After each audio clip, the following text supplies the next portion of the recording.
ഇതാണല്ലോ ആ കരടിയാശാന്റെ തേൻ ശേഖരം. ഇന്ന് അതടിച്ചു മാറ്റണം. ഓ, പക്ഷേ ആ കരടി ഇപ്പോഴിവിടെയുണ്ടല്ലോ. ഏതായാലും കാര്യങ്ങൾ സൂക്ഷ്മമായി ഒന്ന് നിരീക്ഷിക്കാം. ഇന്നെന്തായാലും വയറ് നിറയെ തേൻ കിട്ടി. മിച്ചമുള്ളത് ശേഖരിച്ചു വെക്കാം, ഭാവിയിൽ ഉപയോഗിക്കാമല്ലോ. എനിക്കിങ്ങനെ ഒരു തേൻ ശേഖരമുള്ളത് ഒരുത്തർക്കും അറിയില്ല.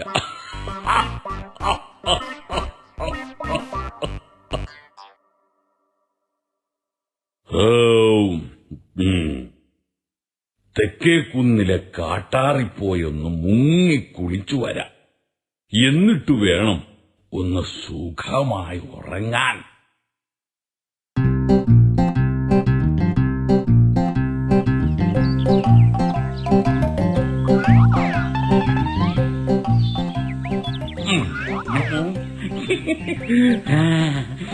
ഇനി ഇവിടെ നിന്ന പണി പാളും. എത്രയും വേഗം ഇതെന്റെ താവളത്തിലെത്തിക്കണം. എന്നിട്ടു വേണം ഇത് മുഴുവൻ ചാപ്പിടാൻ.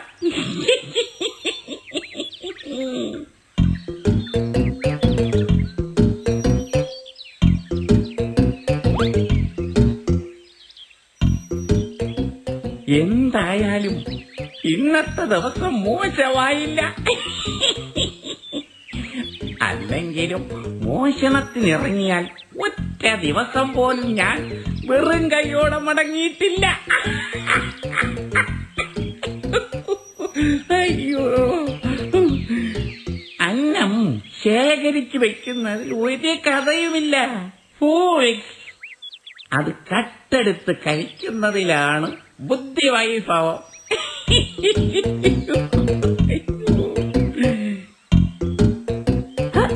ഇത് കൊള്ളാമല്ലോ. എത്ര എളുപ്പത്തിലാണ് കുറുക്കൻ ചേട്ടൻ ഈ കരടിയാശാന്റെ തേൻകൂടുകൾ അടിച്ചു മാറ്റിയത്. കുറുക്കൻ ചേട്ടൻ ആളൊരു സൂത്രശാലി തന്നെ. എനിക്ക് കുറുക്കൻ ചേട്ടനോട് ആരാധന തോന്നുന്നു. മോഷണം ശരിക്കും ഒരു കല തന്നെ. കുറുക്കൻ ചേട്ടൻ അതിന്റെ ഉസ്താദും. എനിക്കും ഈ കല പഠിക്കണം. കുറുക്കൻ ചേട്ടൻ എന്നെ ശിഷ്യനാക്കുമോ എന്ന് ചോദിച്ചു നോക്കാം. ഒന്ന് മുട്ടി നോക്കാം, നഷ്ടപ്പെടാനൊന്നുമില്ലല്ലോ. ചേട്ടാ, ചേട്ടനൊരു മഹാൻ തന്നെ. എന്താ നീ എന്താ ഇപ്പൊ പറഞ്ഞത്? ഞാനൊരു മഹാനാണെന്നോ?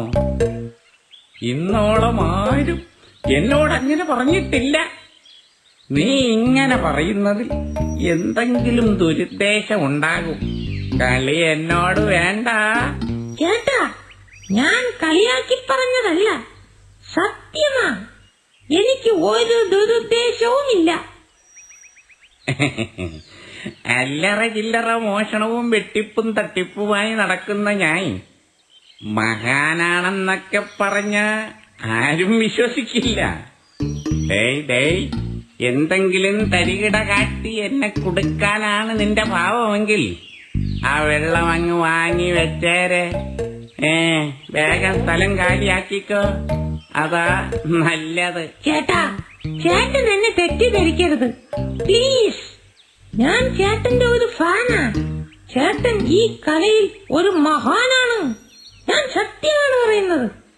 ചേട്ടൻ മോഷ്ടിക്കുന്നത് ഞാൻ എന്റെ മാളത്തിലിരുന്ന് കണ്ടു. അങ്ങനെയാണ് എനിക്ക് ചേട്ടനോട് ആരാധന തോന്നിയത്. എടാ, ഞങ്ങൾ കുറുക്കന്മാരെല്ലാം മഹാബുദ്ധിശാലികളാ. കുടുംബപരമായി തന്നെ അങ്ങനെയാണ്. പ്രത്യേകിച്ച് ഞാനാണെങ്കിൽ ബുദ്ധിയുടെ തലതൊട്ടപ്പനുമാ, അറിയാമോ? ചേട്ടൻ പറഞ്ഞത് അക്ഷരം പ്രതി ശരിയാണ്. പിന്നെ ചേട്ടാ, എന്നെ കൂടി ചേട്ടന്റെ ശിഷ്യനാക്കാമോ? എനിക്ക് മോഷണം പഠിക്കണമെന്ന് വലിയ ആഗ്രഹമാണ്. നിന്നെ പോലെ ഇത്തിരി പോന്ന ഒരു എലിയെ എന്റെ ശിഷ്യനാക്കാനോ? ഇതിനായിരുന്നോ നീ എന്നെ പുകഴ്ത്തിയത്? നീ ആള് കൊള്ളാമല്ലോടാ. ചേട്ടാ, അങ്ങനെയൊന്നും അല്ല. ഞാൻ ശരിക്കും ചേട്ടന്റെ ഒരു ഫാനാ.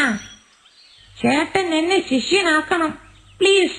ഏതാ ഇതൊക്കെ പഠിക്കണമെങ്കിലേ വലിയ ബുദ്ധിയും ശക്തിയും തടിവെടുക്കും മെയ്വഴക്കവും ഒക്കെ വേണം. നിനക്കിത് വല്ലതും ഉണ്ടോ? അതൊക്കെ ശരിയാ ചേട്ടാ. പക്ഷേ എന്നെ ചേട്ടന്റെ ശിഷ്യനാക്കിയാൽ ഞാൻ ചേട്ടന് നല്ലൊരു സഹായി ആയിരിക്കും. മോഷ്ടിക്കാൻ പറ്റിയ ഒരുപാട് സ്ഥലങ്ങൾ ഞാൻ ചേട്ടന് കാണിച്ചു തരാം. ഇവൻ പറയുന്നതിലും കാര്യമുണ്ട്. മോഷണം നടത്താനുള്ള സ്ഥലങ്ങളെപ്പറ്റിയൊക്കെ ഇവൻ അറിയാമായിരിക്കും. ശിഷ്യനാക്കിയാൽ ഇവനെ കൊണ്ട് എനിക്ക് പല ഗുണങ്ങളും ഉണ്ടാകും. എന്തായാലും ഇവനെ കൂടെ കൂട്ടാം. കിട്ടുന്നതിൽ ചെറിയൊരു പങ്ക് കൊടുത്താൽ മതിയല്ലോ. മോഷണകല എന്നാൽ അത്ര നിസ്സാര കാര്യമൊന്നുമല്ല. താത്വികമായ കുറെ കാര്യങ്ങൾ പഠിക്കണം. Theory and practical. പിന്നെ ഇതിനൊക്കെ നല്ല മെയ്വഴക്കവും വേണം. അതിനുള്ള പരിശീലനമൊക്കെ ഞാൻ നിനക്ക് വഴിയേ തരാം. അങ്ങനെ ആകട്ടെ ആശാനെ. ആശാൻ എന്ത് പറഞ്ഞാലും ഞാൻ അനുസരിക്കാം. ഇന്നത്തെ നമ്മുടെ ഓപ്പറേഷനിൽ നിന്ന് നിനക്ക് മോഷണത്തിലെ പുതിയ ചില പാഠങ്ങൾ കൂടി പഠിക്കാം.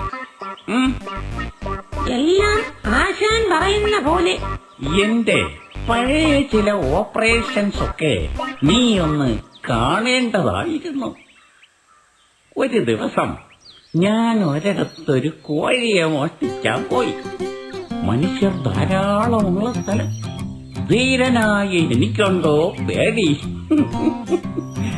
സൂത്രത്തിൽ ഞാൻ കൂട്ടിക്കയറി കോഴിയെ പിടിച്ചു. കോഴി കിടന്ന് ചില കാറലൊക്കെ ഉണ്ടാക്കി. അതൊന്നും ഞാൻ കാര്യമാക്കിയില്ല. അപ്പോഴാണ് എന്റെ പുറകെ കുറെ ആളുകൾ ഓടിക്കൂടിയത്. ആളുകളോ? അടി കിട്ടിയോ ആശാനെ? അല്ലല്ല, കോഴികളാ പിറകെ വന്നത്. അയ്യോ അയ്യോ കൊല്ലല്ലേ, അയ്യോ അയ്യോ അയ്യോ അയ്യോ കൊല്ലല്ലേ കൊല്ലല്ലേ. അത് നല്ലൊരു ഓപ്പറേഷൻ ആയിരുന്നു. ഒരു കോഴിയെ പിടിക്കാൻ പോയ എനിക്ക് ഒരുപാട് കിട്ടി. എന്ത് അടിയോ? അല്ലല്ല, കോഴികൾ. അതൊക്കെ ആലോചിക്കുമ്പോ ഇപ്പോഴും കണ്ണീന്ന് വെള്ളം വരും. കണ്ണിൽ നിന്നും? കണ്ണിൽ നിന്നല്ലടാ, വായിൽ നിന്ന്. രുചി ഓർത്തിട്ടേ. ആശാൻ ഒരു കിടിക്കാച്ചി സംഭവം തന്നെ. അത് പിന്നെ പറയണോ? പിന്നെ വേഗം വാ, നമുക്ക് ആ പുലിമടയിൽ പോയി അവിടെയുള്ള ഇറച്ചിയൊക്കെ അടിച്ചു മാറ്റണം. പുലിക്കുട്ടന്മാരെല്ലാം നീരാടാൻ പോയിരിക്കുകയാ. റെഡി? 1, 2, 3.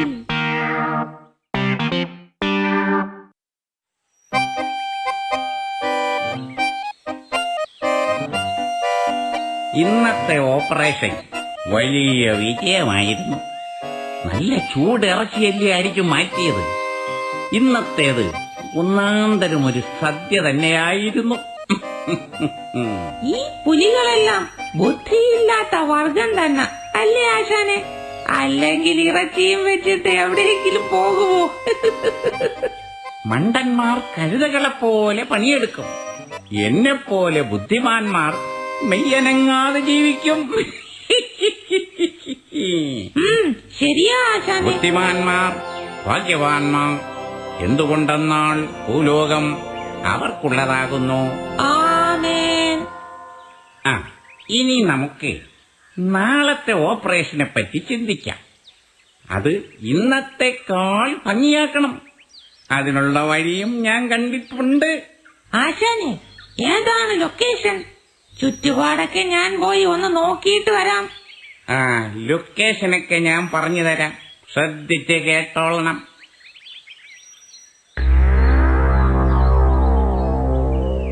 ആ കള്ളക്കുറുക്കിനെ കാരണം ജീവിക്കാൻ വയ്യാതായിരിക്കുന്നു. നമ്മുടെ ഗുഹകളിൽ കയറി അവൻ ഭക്ഷണം മോഷ്ടിക്കും. ഇങ്ങനെ ഒളിപ്പിച്ചു വെച്ചിരുന്നാലും അവൻ അതടിച്ചു മാറ്റും. ശരിയാണ്.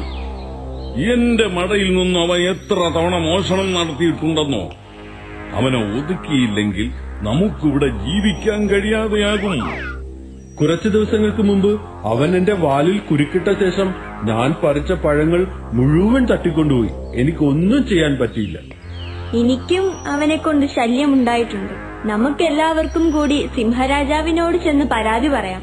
അതേ ഉള്ളൂ ഇതിനൊരു പരിഹാരം.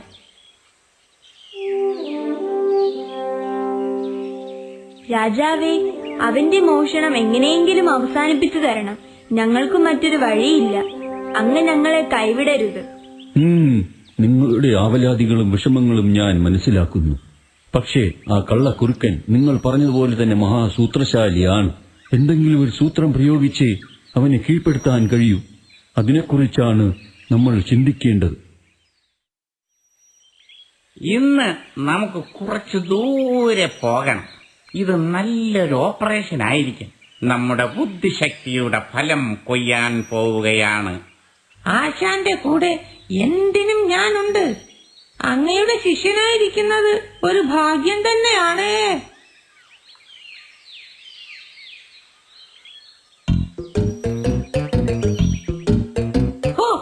കുറെ നേരമായല്ലോ ആശാനെ നമ്മൾ നടക്കാൻ തുടങ്ങിയിട്ട്. ലക്ഷ്യമിട്ടാറായോ ആശാനെ? ഇനിയും കുറെ കൂടി നടക്കാനുണ്ട് ശിഷ്യ. കാലൊക്കെ വേദനിച്ചു തുടങ്ങി ആശാനെ.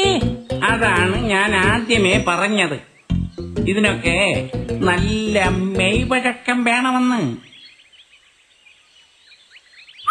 കൂട്ടുകാരെ, അവർ വരുന്നുണ്ട്. നിങ്ങൾ തുടങ്ങിക്കോ. ചേട്ടാ, നമ്മുടെ സിംഹരാജാവിന്റെ ഗുഹയിൽ ഇഷ്ടം പോലെ ഇറച്ചിയും ധാന്യങ്ങളും പഴങ്ങളും ഒക്കെ കൂട്ടിയിട്ടിട്ടുണ്ട്. അപ്പോ സിംഹരാജാവ് അവിടെ ഇല്ലേ? ഇല്ല, അദ്ദേഹം അക്കരെക്കാട്ടിൽ നായാടാൻ പോയിരിക്കയാണ്. ഇനി 2 ദിവസം കഴിഞ്ഞേ മടങ്ങി വരികയുള്ളൂ. എന്തായാലും എന്റെ വയറ്റിൽ ഇനി ഭക്ഷണം കഴിക്കാൻ ഇടമില്ല. ഇന്നൊരു നല്ല സദ്യയുണ്ടായിരുന്നു. ഹോ, എന്റെ അവസ്ഥയും അത് തന്നെയാണ് ചേട്ടാ. വയറു വീർത്ത് പൊട്ടാറായിരിക്കുന്നു. അങ്ങനെയാണെങ്കിൽ ഇക്കാര്യം ആരോടും പറയണ്ട. നമുക്ക് പിന്നീട് എപ്പോഴെങ്കിലും വന്ന് കഴിക്കാം. സിംഹരാജാവ് 2 ദിവസം കഴിഞ്ഞല്ലേ വരികയുള്ളൂ. ശരിയാണ്, ഞാനും അത് പറയാനിരിക്കയായിരുന്നു. സംഗതി കാട്ടിൽ ആരും അറിഞ്ഞിട്ടില്ല. നമുക്ക് ഇക്കാര്യം ആരോടും പറയണ്ട. ആശാനെ, ആ മുയലും പുലിയും തമ്മിൽ പറയുന്നത് കേട്ടോ? അവർ രഹസ്യം പറയുകയാണ്. സംഗതി സത്യമാണെങ്കിൽ നമുക്ക് പോയി അത് അടിച്ചു മാറ്റാം. ശരിയാണ്. ഇവിടെ അടുത്താണ് ആ സിംഹരാജാവിന്റെ ഗുഹ. കൂടുതൽ നടക്കുകയും വേണ്ട. എന്നാൽ ഇന്നത്തെ ഓപ്പറേഷൻ അവിടെ തന്നെ ആക്കാം. ആ പുലിയും മുയലും എന്തൊരു മണ്ടന്മാരാണ്. പരസ്യമായി രഹസ്യം പറയുന്നത് കണ്ടില്ലേ? ഇക്കാലത്ത് ഒരുത്തനും ഒരു ബുദ്ധിയുമില്ല ആശാനെ. ബുദ്ധിയുടെ കാര്യത്തിൽ ആശാൻ ഒരു കിടുവാണ്.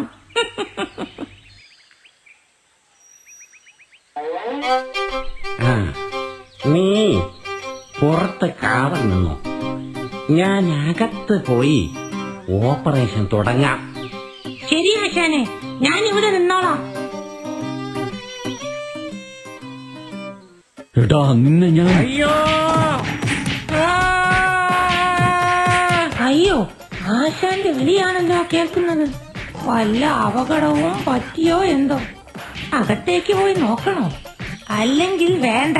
അല്ലെങ്കിലും എനിക്ക് ആശാന്റെ അത്രയും മെയ്വഴക്കമൊന്നും ഇല്ലല്ലോ. എത്രയും പെട്ടെന്ന് ഇവിടെ നോടി രക്ഷപ്പെടാം. അതാ നല്ലത്. അയ്യോ, കരടിച്ചേട്ടൻ എന്നെ അനുഗ്രഹിക്കണം. അയ്യോ,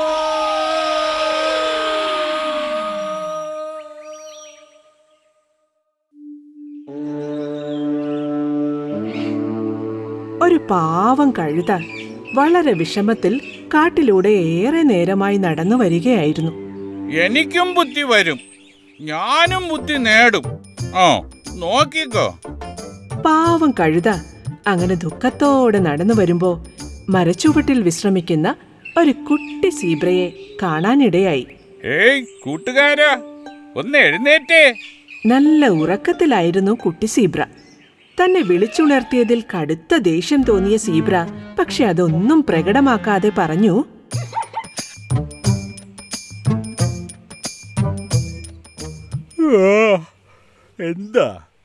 എന്താ ചങ്ങാതി പറയൂ. അതേ കൂട്ടുകാരാ, ഞാൻ ഗ്രാമത്തിൽ നിന്നും വരുവാ. ഓ ആയിക്കോട്ടെ, വളരെ സന്തോഷം. അതല്ല ചങ്ങാതി. ഓ പിന്നെ എന്താണെന്നൊന്നു പറ. അതെ ചങ്ങാതി, ഞാനൊരു ബുദ്ധിശാലിയാണ്. പക്ഷേ കുറച്ചുകൂടി ബുദ്ധി എനിക്ക് വേണം. അതിന് എന്നെ ഒന്ന് സഹായിക്കാമോ? എങ്ങനെ സഹായിക്കണം? എനിക്കാണേൽ നിങ്ങളുടെ അത്രയും ബുദ്ധിയൊന്നുമില്ല. അപ്പോ ഞാൻ എങ്ങനെ നിങ്ങളെ സഹായിക്കും? ആ, അതെനിക്കറിയാം ചങ്ങാതി. എനിക്ക് കാട്ടിലെ മികച്ച വൈദ്യനാരാണെന്ന് ഒന്ന് പറഞ്ഞു തന്നാൽ മതി. ഓഹോ, അതാണല്ലേ കാര്യം. അമ്പടാ, ഈ കാട്ടിൽ മിടുക്കനായ ഒരു വൈദ്യൻ മാത്രമേ ഉള്ളൂ. ആരാ അത്? കുറുക്കൻ വൈദ്യൻ. പേരുകേട്ട വൈദ്യനാ. ബുദ്ധി കൂടാനുള്ള മരുന്നൊക്കെ വൈദ്യന്റെ കയ്യിലുണ്ട്. സത്യമാണോ? അതെ. ഹോ, എന്തോരം മൃഗങ്ങളാ ബുദ്ധിയും വാങ്ങിക്കൊണ്ടുപോകുന്നത്. ദേ ആ വഴി പോയാ മതി, വൈദ്യന്റെ ഗുഹ കാണാം. ഒത്തിരി സന്തോഷം. ഓ ചെല്ല് ചെല്ല്. അങ്ങനെ നിന്റെ കാര്യത്തിൽ ഒരു തീരുമാനമായി. എന്നെ ശല്യപ്പെടുത്തിയാൽ ഇങ്ങനെ ഇരിക്കും.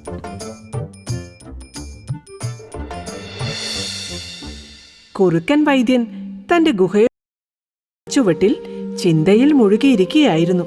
അപ്പോഴാണ് വൈദ്യന്റെ സഹായി കിട്ടൻ കരടി അവിടേക്ക് ചെല്ലുന്നത്. ആശാനിതെന്തു പറ്റി?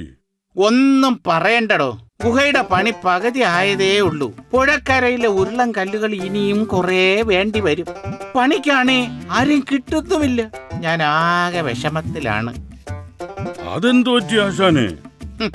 പണി ചെയ്യുന്നവർക്ക് കൂലി വേണമെന്ന്. എന്തൊരു കഷ്ടമാണ്. നമസ്കാരം വൈദ്യരെ. ഓ അങ്ങനെ തന്നെ. താൻ ആ ചിന്നം കഴുതയുടെ കുട്ടിയല്ലേ, അടുത്ത കാട്ടിലെ? അയ്യോ അല്ല അല്ല, ഞാൻ ഗ്രാമത്തിൽ നിന്നും വന്നതാ. എന്തിനാ വന്നത്? ഓ, വൈദ്യരെ കാണാൻ. ആ കണ്ടോ, ഇപ്പൊ വെറുതെ കാണാൻ ഞാൻ നിന്ന് കൊടുക്കില്ല. പിന്നെ താൻ ഗ്രാമത്തിൽ നിന്ന് വന്നതുകൊണ്ട് ദേ കണ്ടോ, എനിക്ക് നിറയെ ആരാധകരുണ്ടെന്ന് ഞാൻ പല തവണ പറഞ്ഞിട്ട് താൻ വിശ്വസിച്ചോ? വൈദ്യരെ, എന്റെ ബുദ്ധി ഒന്ന് കൂട്ടണം, അതിനാ വന്നത്. ബുദ്ധി കൂട്ടാനോ? അതെ വൈദ്യരെ, മറ്റുള്ളവരെ പോലെ ബുദ്ധി ഉപയോഗിച്ച് എനിക്കും പ്രശസ്തനാകണം. ബുദ്ധി എത്ര കിലോ വേണ്ടി വരും? എത്രയാണേലും കുറയാതെ വേണം. ആ അപ്പൊ തനിക്ക് ബുദ്ധി വേണം, അതും കിലോ കണക്കിന്. ആ അതെ, പറ്റിയാൽ കുറച്ച് നൃത്തവും പാട്ടും കൂടി പഠിക്കണം. ഇവനെ കൊണ്ട് ഗുഹയുടെ പണി മുഴുവനും ചെയ്യിക്കാം. ആ ശരി, കുറച്ച് ദിവസം ഇവിടെ താമസിക്കണം. ഓ താമസിക്കാം. ബുദ്ധി കൂടുവോ? ആ കൂടും കൂടും. ഈ കരടിയെ കണ്ടോ, ബുദ്ധിരാക്ഷസനാ. അത്രയും ബുദ്ധി മതിയോ? മതി. ആ എന്നാ ഞാൻ പറയുന്നതൊക്കെ കൃത്യമായി ചെയ്തു തുടങ്ങിക്കോ. എല്ലാം ചികിത്സയുടെ ഭാഗമാണ്. അങ്ങനെ ബുദ്ധി കൂടാനായി എത്തിച്ചേർന്ന കഴുത കുറുക്കൻ വൈദ്യൻ പറയുന്നതനുസരിച്ച് ഓരോ ജോലികളും കൃത്യമായി ചെയ്തു തുടങ്ങി.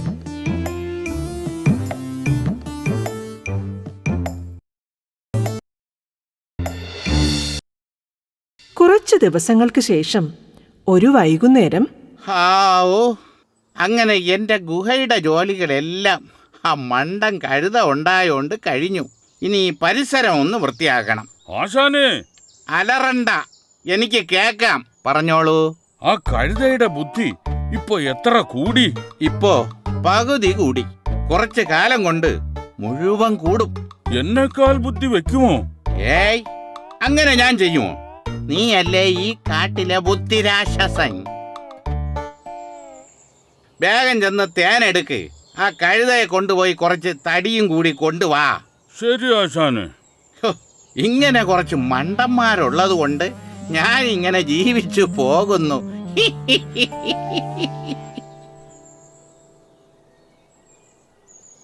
അല്ല കരടിച്ചാട്ടാ, ഞാൻ വന്നിട്ട് കുറച്ചു കാലമായില്ലേ.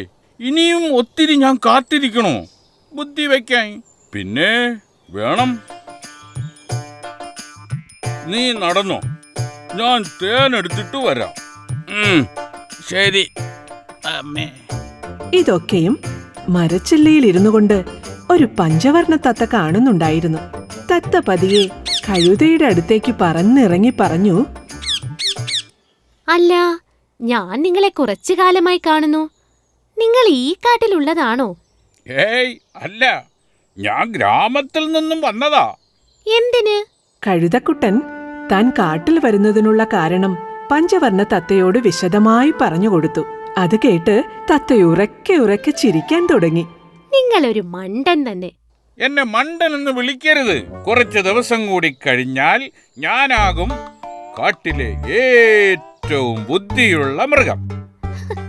ഇതൊക്കെ ആ സൂത്രശാലി കുറുക്കൻ പറഞ്ഞതാവും അല്ലേ? ഒരു കാര്യം ഞാൻ പറയാം. ആ കുറുക്കൻ ആളൊരു കള്ളനാണ്. സ്വന്തം കാര്യത്തിനാണ് കുറുക്കൻ നിങ്ങളെ ചികിത്സയെന്നൊക്കെ പറഞ്ഞു നിർത്തിയത്. അല്ല, കുറുക്കൻ വൈദ്യൻ ആളൊരു കേമനാണ്.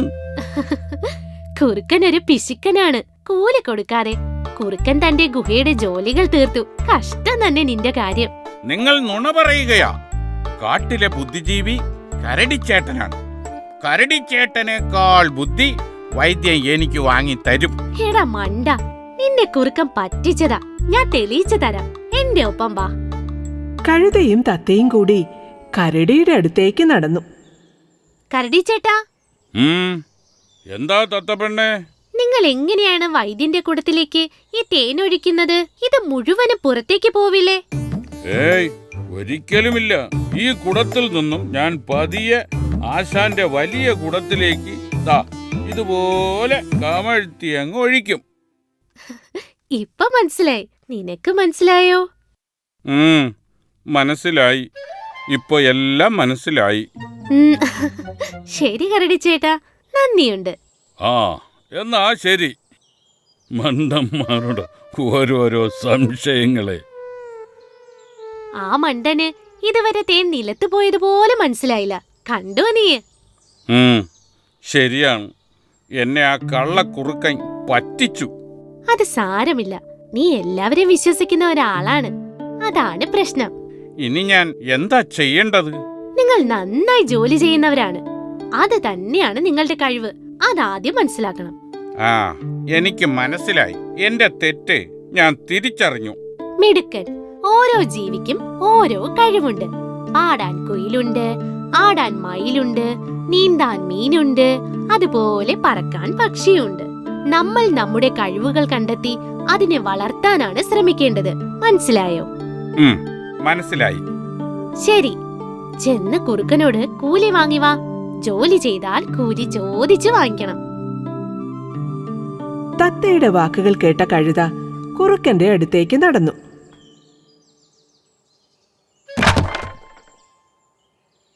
ആശാനെ, ഞാനത് കുടത്തിലേക്ക് ഒഴിച്ചതാ. സത്യം. ഇനി നീ തേൻ കൊണ്ട് കളയുവോ? വൈദ്യരെ, വൈദ്യരെ, എന്താ കാര്യം? എനിക്ക് ബുദ്ധി വെച്ചു. ബുദ്ധിയോ? നിനക്കോ? അതെ.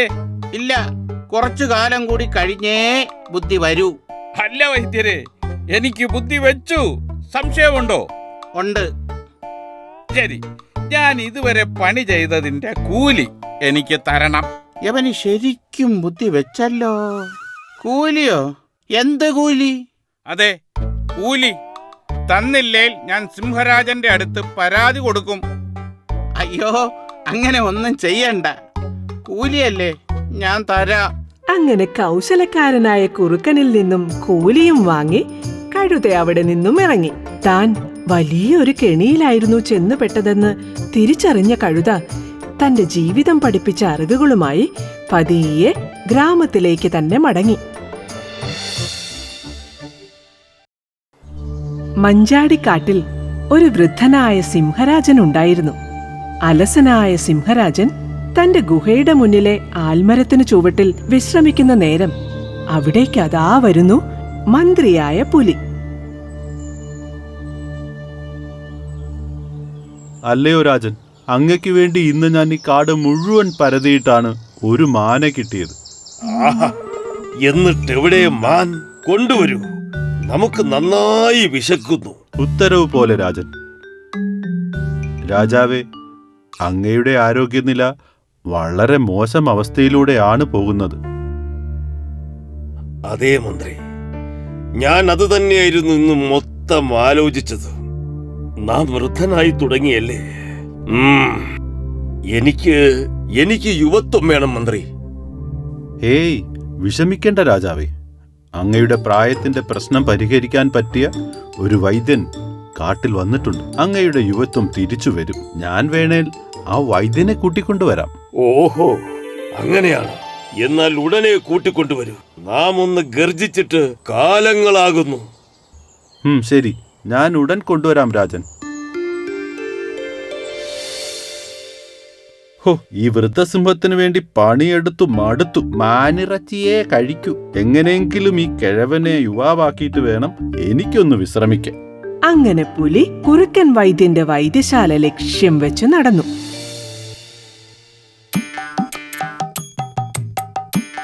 എടോ കഴുതേ, ആ പച്ചില ഇങ്ങെടുക്ക്. വൈദ്യരെ, ഞാൻ കഴുതയല്ല, കരടിയാണ്. നിന്റെ കാര്യത്തിൽ രണ്ട് ഒന്നാണ് ഹേ. ആ നേരം ദൂരെ നിന്നും പുലി നടന്നു വരുന്നത് കാണുന്ന കരടി, ആശാനെ, വൈദ്യരാശാനെ, ദേ നോക്ക്, ആരാ വരുന്നെന്ന്. നിന്റെ കാഴ്ചയും പോയോ? അത് നമ്മുടെ മന്ത്രി പുലിയല്ലേ? എന്താണ് രാജമന്ത്രിയായ അങ്ങ് ഇവിടെ? നമസ്കാരം കുറുക്കൻ വൈദ്യരെ. ഒന്നും പറയേണ്ട വൈദ്യരെ, ഞാനൊരു വലിയ പ്രശ്നത്തില. ഓഹോ, എന്താ കാര്യം? അങ്ങയ്ക്ക് അറിയാലോ സിംഹരാജൻ വൃദ്ധനാണെന്ന കാര്യം. അറിയാം. ആശാനെ, ഈ പച്ചില എന്ത് ചെയ്യണം? നീ മുഖത്തരച്ച് തേക്ക്. അല്ല പിന്നെ ഒന്നങ്ങോട്ട് മാറി നിക്ക് കഴുതേ. വൈദ്യരെ, ആ സിംഹത്തിന് ഭയങ്കര വാശിയ. മാനിറച്ചിയെ കഴിക്കൂ. ഞാനാണെങ്കിൽ മാനെ തേടി അലഞ്ഞു മടുത്തു. ഓ കഷ്ടം. അല്ല, ഞാൻ എന്തു വേണമെന്നാ പറയുന്നേ? അതെ വൈദ്യരെ, അങ്ങയുടെ കയ്യിൽ യുവത്വം നിലനിർത്താനുള്ള മരുന്നുണ്ടെന്നും പറഞ്ഞാ ഞാൻ ഇങ്ങോട്ട് വന്നത്. ഓഹോ, എന്നെ കൊലയ്ക്ക് കൊടുക്കാനുള്ള തന്ത്രം? അയ്യോ അല്ല, സിംഹരാജന്റെ കയ്യിൽ നിന്ന് എനിക്ക് രക്ഷപ്പെടണം. പണിയെടുത്ത് മടുത്തു. വൈദ്യൻ, എങ്ങനെയെങ്കിലും എന്നെ ഒന്ന് രക്ഷിക്കണം. പുലിയുടെ അവസ്ഥ മനസ്സിലാക്കിയ കുറുക്കൻ തനിക്ക് ഗുണമുള്ള ഒരു തന്ത്രം മെനഞ്ഞു. ശേഷം, നിങ്ങൾ ധൈര്യമായി പൊയ്ക്കോ. സിംഹരാജനെ എത്രയും വേഗം ഞാൻ യുവാവായി മാറ്റിത്തരാം. പോരെ? നന്ദിയുണ്ട് വൈദ്യരെ. ആശാനെ, ആശാനെ, കൊള്ളുന്ന ആശാനെ. ഓ, എന്റെ പൊന്നടാവേ, നീ ആ പച്ചിലെടുത്ത് മുഖത്തരച്ച് തേച്ചോ? ആശാനല്ലേ പറഞ്ഞത്? എന്തെങ്കിലും കാണിക്ക്. നീ വേഗം ഇറങ്ങ്, സിംഹരാജനെ കാണണം. പുലിയും സിംഹവും അക്ഷമരായി കുറുക്കൻ വൈദ്യനെ കാത്തിരിക്കുകയാണ്. മന്ത്രി, എവിടെ വൈദ്യൻ? അല്പം കൂടി ക്ഷമിക്കൂ രാജൻ, മരുന്നുമായി വേഗം വരാമെന്ന് പറഞ്ഞതാ.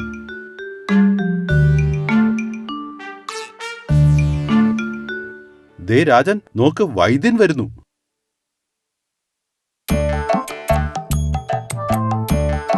നമസ്കാരം രാജൻ. നമസ്കാരം നമസ്കാരം. ആരാ ഈ ജന്തു? അയ്യോ രാജാവേ, ഇത് നമ്മുടെ ഒരു സഹായി, ഒരു കഴുതയാ. കരടി, കരടി. ആ, കരടി. ഭയാനകം തന്നെ. ഇച്ചിരി തേൻ കൊടുത്താ നന്നായി പണി ചെയ്യും. തീറ്റപ്രിയനാണെന്നേ ഉള്ളൂ. സഹായിയ. ആ, ശ്വാസം ഒന്ന് ആഞ്ഞു വലിച്ചേ. തട്ടോ മുട്ടോ, ഇടിവോ ചതവോ തൊഴിയോ അങ്ങനെ എന്തെങ്കിലും കിട്ടിയിട്ടുണ്ടോ? ഇല്ല.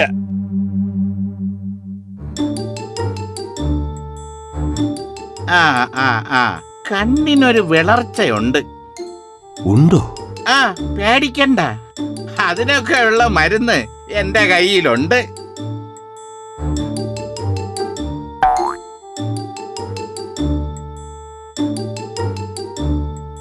ഇത് ഗജമാംസ രസായനം. രാവിലെ ഉച്ചയ്ക്ക് വൈകിട്ട്. ഇത് കലമാൻ കുഴമ്പ്. ഇത് വൈകിട്ട് ഉച്ചയ്ക്ക് രാവിലെ. രാജൻ, അങ്ങ് കൃത്യമായി ഈ മരുന്ന് കഴിക്കണം. പിന്നെ ഇനി മുതൽ തീരെ ചെറിയ മൃഗങ്ങളെ മാത്രമേ കഴിക്കാൻ പാടുള്ളൂ. മുയൽ, എലി, പല്ലി, പാറ്റ തുടങ്ങിയവ. അതും അങ്ങ് തന്നെ വേട്ടയാടി പിടിക്കണം. ഈ പറഞ്ഞതൊക്കെ കൃത്യമായി പാലിച്ചാൽ ഞാൻ ചെറുപ്പമാകുമോ വൈദ്യരെ? പിന്നെ ഉറപ്പല്ലേ? സിംഹത്തിന് കുറുക്കന്റെ വാക്കുകൾ കേട്ട് ഒരുപാട് സന്തോഷമായി. താൻ ചെറുപ്പമാകാൻ പോകുന്നുവെന്ന് വിശ്വസിച്ച സിംഹം കുറുക്കന് നിറയെ സമ്മാനങ്ങൾ നൽകി. പോകുന്നേരം കുറുക്കൻ പറഞ്ഞു, അല്ലയോ രാജൻ, അങ്ങ് ഒരു കാര്യം കൂടി ശ്രദ്ധിക്കണം. എന്തിനെ വേട്ടയാടിയാലും അതിന്റെ പകുതി മന്ദാരക്കുന്നിന്റെ ചെരുവിലെ ആൽമര ചുവട്ടിൽ വിശന്ന് വരുന്ന ഏതെങ്കിലും പാവപ്പെട്ട വയസ്സായ ഒരു മൃഗത്തിന് കൊടുക്കണം. അങ്ങനെ ആരെങ്കിലും അവിടെ കാണുമോ? പിന്നെ ഉറപ്പായും അവിടെ കാണും. പാതി ആ പാവത്തിന് കൊടുക്കണം. എന്നാലേ മരുന്ന് ഫലിക്കൂ. കുറുക്കൻ വൈദ്യന്റെ വാക്കുകൾ വിശ്വസിച്ച സിംഹരാജൻ തന്റെ തളർച്ച വകവെക്കാതെ ചെറുമൃഗങ്ങളെ വേട്ടയാടി തുടങ്ങി.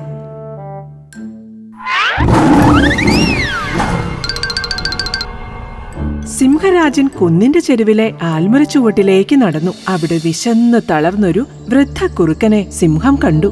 ഓ ഭാഗ്യം, ഏതോ പാവം വയസ്സൻ കുറുക്കനാണല്ലോ. ഇതാ വൃദ്ധ കുറുക്ക, ഇത് തിന്നോളൂ. നാളെ ഈ നേരം ഇവിടെ നിന്നാൽ ഞാൻ ആഹാരം തരാം. എന്റെ മഹാഭാഗ്യമാണ് അങ്ങയെ കണ്ടത്. അങ്ങ് മാത്രമാണ് രാജാവ്. ഒരുപാട് നന്ദി രാജൻ.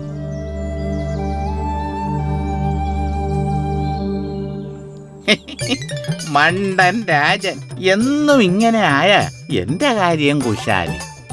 അങ്ങനെ സിംഹം സന്തോഷത്തോടെ അവിടെ നിന്നും മടങ്ങി. അതൊരു പതിവായി തീർന്നു. എന്നും കുറുക്കൻ വൃദ്ധവേഷത്തിൽ സിംഹത്തെ പ്രതീക്ഷിച്ചു നിൽക്കും.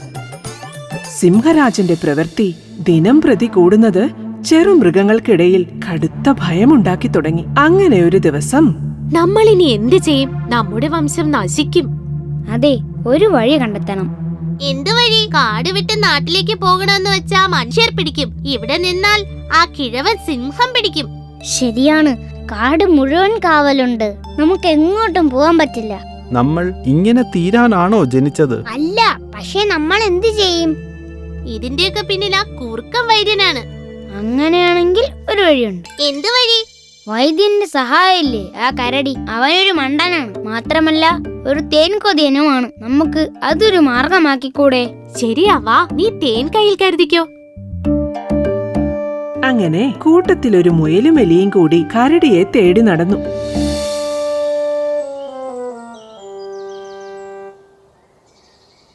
ഹലോ കരടി ചേട്ടാ. ആരാ? മനസ്സിലായില്ലല്ലോ. ഞങ്ങൾ അങ്ങേ കാണാൻ വന്നതാണ്.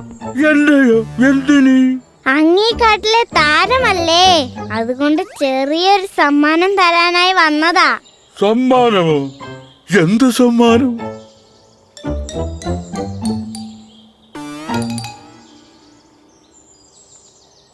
ഹായ്, തേൻ. തേൻ കണ്ട കരടി ആർത്തിയോടെ തേൻ കുടിക്കാൻ തുടങ്ങി. കരടിച്ചേട്ടൻ എങ്ങനെയെങ്കിലും ഞങ്ങളെ ഒന്ന് രക്ഷിക്കണം.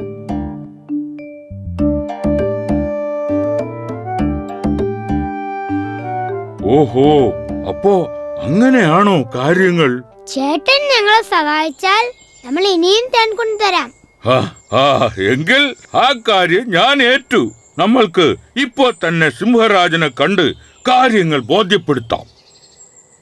സിംഹത്തിന്റെ അടുത്തേക്ക് നടന്നെത്തിയ കരടിയും മുയലും എലികളും ഭയന്നെങ്കിലും സിംഹത്തോട് കാര്യം പറഞ്ഞു. അല്ലയോ സിംഹരാജൻ, അങ്ങൊരു വിഡ്ഢിയാണ്. എന്തു പറഞ്ഞു? അതെ, അങ്ങ് കള്ളനായ കുറുക്കന്റെ വാക്കുകേട്ട് സ്വയം വിഡ്ഢിയാകുകയാണ്. സത്യമാണ് സിംഹരാജൻ. വിശ്വാസമായില്ലെങ്കിൽ ഞങ്ങൾ തെളിയിക്കാം. അങ്ങ് ഞങ്ങളെ മന്ദാരക്കുന്നിന്റെ ചരിവിലെ മരച്ചോട്ടിലുള്ള വയസ്സൻ കുറുക്കന് കൊടുത്തിട്ട് വേണയിൽ നോക്കിക്കണ്ടോ? അത് വൃദ്ധൻ കുറുക്കനല്ല, അങ്ങയെ പറ്റിച്ച കുറുക്കൻ വൈദ്യനാണ് രാജാവേ. അവർ പറഞ്ഞതു പ്രകാരം സിംഹം വൃദ്ധക്കുറുക്കന്റെ കയ്യിൽ മുയലിനെയും എലിയെയും നൽകി. ശേഷം സിംഹം കുറുക്കന്റെ പ്രവൃത്തികൾ വീക്ഷിച്ചു. മണ്ടനായ ഒരു രാജാവുള്ളത് കൊണ്ട് ബുദ്ധിമാനായ എനിക്ക് എന്നും പണിയെടുക്കാതെ ഇങ്ങനെ തിന്നാം. അപ്പൊ നമുക്ക് തുടങ്ങാം. തുടങ്ങാം. എടാ നിന്നെ നീ പറ്റിച്ചത് ഈ കാടിന്റെ രാജാവിനെയാണ്. എടാ നിന്നെ അയ്യോ മഹാരാജൻ, എന്നെ ഒന്നും ചെയ്യല്ലേ. ഞാൻ ഈ കാട് വിട്ടു പൊയ്ക്കോളാമേ. അയ്യോ. രാജൻ, അങ്ങ് ഒന്ന് മനസ്സിലാക്കണം. എല്ലാവരും വയസ്സാകും, പക്ഷേ മനസ്സ് ശക്തമാണെങ്കിൽ ശരീരം ശക്തമായി നിലനിൽക്കും.